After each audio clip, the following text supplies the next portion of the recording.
प्यारे एक कामनाओं को कुछ देर हनन कर लो, मन का दमन कर लो और भगवान का चिंतन करो, तब शांति के लिए जो संत कहते हैं शांति कब मिलती है।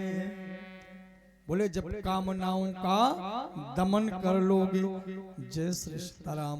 भगवान शंकर से सीखें, मन को आज परमात्मा के चरणों में लगा करके क्या करते हैं कि बैठे सो और कामोरी कैसे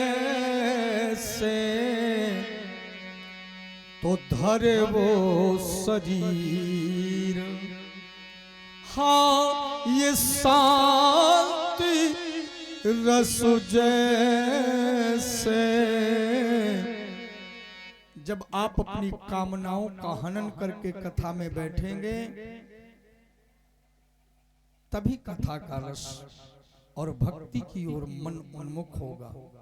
नहीं वही होगा जैसे ऐसे माता जी बैठी ना, अब कथा सुन रही थी, हमने कहा ये मैया काहे मुंह लटकाए बैठी हो, कथा में दत्तचित्त होकर के सुनना चाहिए, मन प्रसन्न करके। तो बोले कुछ नहीं है ऐसे। हमने कहा नहीं नहीं कोई बात तो है, कहीं ऐसा तो नहीं माता जी कि घर में अकेली बहू हो और आपका ध्यान लगाओ क्या करती होगी क्या ना करती होगी, ये अलमारी खुली है वो अलमारी वहाँ ये रखा हुआ। अब लो कथा में बैठी, अब बहू घर में है उसके विषय में सोच रही। हमने कहा ऐसी बात तो नहीं। अरे बोले नहीं नहीं बहू भी कथा में आई। हमने कहा तो मैया फिर काहे को आप कुछ ऐसी बैठी हैं, शोक जैसा है।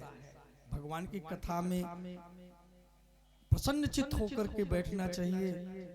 जब कथा में आई हो ना, घर में कोई है, बोले नहीं नहीं घर में तो कोई नहीं, सब कथा में आए। हमने कहा तो ठीक है दरवाजा बंद कर आई हो। बोली दरवाजा तो बंद कर आई। हमने कहा दरवाजा बंद किया है, साकर लगा दिया। बोले हाँ साकर लगा दिया। हमने कहा ताला बंद कर दिया। बोले ताला बंद करके आई हूँ। हमने कहा तो फिर निष्फिक्र होकर कथा सुनो। बोले बाबा वही तो चिंता। हमने कहा बोले ताला लगाई तो फिर जल्दी जल्दी हिलाना भूल आई, क्योंकि स्वभाव होता है ताला लगा कैसे हिलाते लगा के नहीं लगे।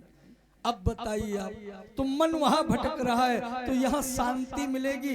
मन को प्यारे निगृहित करो, मन का दमन करो यदि शांति चाहते हो। और जब तक शांति नहीं आपके जीवन में आएगी तब तक प्यारे भक्ति आने वाली नहीं है। और जब भक्ति नहीं आएगी तो भगवान तुम्हें मिलने वाले नहीं हैं।